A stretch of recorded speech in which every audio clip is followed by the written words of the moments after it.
So now we're going for a beach. So as you can see, I am ready. This will be my outfit for a bitchin'. Going to bitchin'. That's pretty. We bought this one just today because I really didn't buy a lot of swimwear. So ayun na nga, natapos na namin lahat ng gawain. Nakabili na kami ng liquor namin at nakabalik na din kami. So ayan, bihis na tayo and make sure magsa-sunblock tayo. Dahil hindi tayo kaputian at ayaw natin na masunugan. So ayan, tinanggal ko na din yung aking hikaw dahil ayaw kong mawala siya. So yung ibang hikaw, okay lang yan dyan. Pero yun siya, hindi pwedeng mawala. Kasi bigay lang din sa akin yun. So ayan na, ayusin ko lang muna yung buhok ko dahil mahangin ngayon masyado. So ayan, gaganyanin ko lang yung hair and naghihintay din ako sa asawa ko dahil magpapalagay ako ng sunblock kasi hindi ko maabot yung ibang mga party ng katawan ko kasi ang laki ng katawan ko so hindi kayang abutin ng aking mahiwagang galamay. So ayan na nga, ginanyan ko lang yung aking hair para hindi siya magsiliparan later doon sa beach. Oh my God, napapansin ko lang talaga tumataba na talaga ako. Kailangan ko na talagang mag-diet. Kaso lang, pag may pagkain talaga, mahirap talaga mag-diet. Hindi naman talaga ako magsuswimming or magbabasa dahil sabi ng asawa ko malamig daw yung water ngayon. So ayan, binilhan ako ng asawa ko ng dress na yan. Napaka-comfy at feeling ko para akong butterfly. Hindi ko siya susutin, tinatry ko lang dahil bili yun ng asawa ko sa akin. Actually, twinning kami ni Mom Shi. Meron din ganun si Mom Shi. Binili niya din. So ayan na nga, dito na yung asawa ko. Ready na siya. So nilagyan niya na ako ng maraming sunblock para i-block yung sun para hindi tayo masunog mga be. So ayan na, papunta na kami sa beach. Naglalakad kami kasi walking distance lang siya dito. Kasi nga yung room na nakuha namin hindi siya sa front mismo ng beach. Well, kahit naman dun sa front, yung maglalakad ka pa rin naman, dadaan ka pa rin dito bago ka makakarating dito sa mismong beach talaga. At pagdating nga dito, so ayan, napakainit talaga. So sinabi ko sa asawa ko, mag-rent kami ng umbrella. Selling balot? Balot? Do you have balot there? Balot? Nakarating sa beach ng Virgin ng South Carolina yung taga-benta ko ng balot. Dala-dala niya pa rin yung bag niya. So we're here already and it's really hot. So we're renting umbrella in chair. We have drinks with us. Right, blue man. Huh? I have mine with lipstick.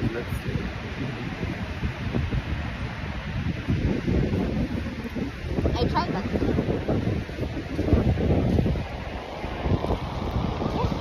It's our vacation time. They're going to set it up here. I want here. Why? Okay.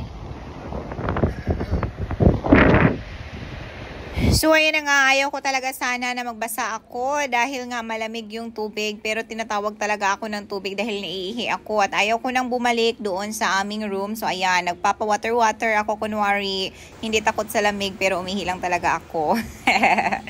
So ayan yung asawa ko, sabi niya malamig nga. So ayaw ko talaga mag-swimming kasi nga malamig, di ba? So naglaro lang din kami ng games na ito. Dito talaga nadali yung daliri ng asawa ko sa kanyang paa dahil nagkapilok siya. So ayan, nangingitim. I really need umbrella because you know, I'm dark. I don't want to be darker.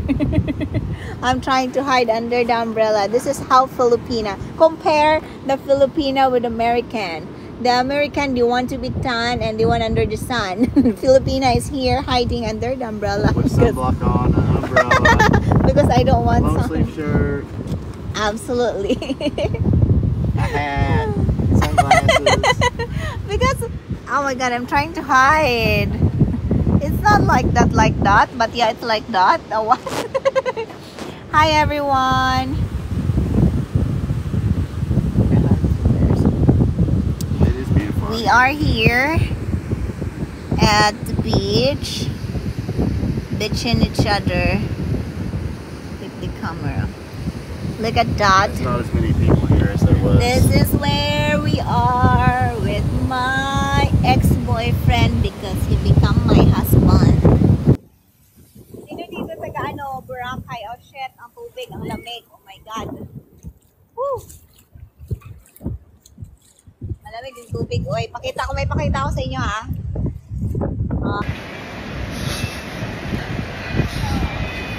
Uwi na daw kami. Need to go back na to our place because it's 5 p.m. and we need to eat.